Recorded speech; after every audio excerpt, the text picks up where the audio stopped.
How to enable or disable show map in location alerts on the iPhone 16 series. First, let's return back to the home screen by swiping up at the bottom of the screen. And from the home screen, we tap on Settings.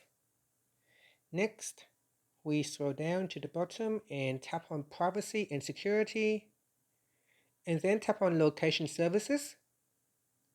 Next in here, tap on Location Alerts. Then tap on Show Map in Location Alerts. Tap on the toggle button to turn off this feature or switch it on. And that's it. Once you turn this on, when you receive a location alert, it will also show the map. And that's it. After that, you can tap on the back key or you can swipe up to return back to the home screen. And that's it. Thank you for watching this video. Please like and subscribe to my channel for more videos.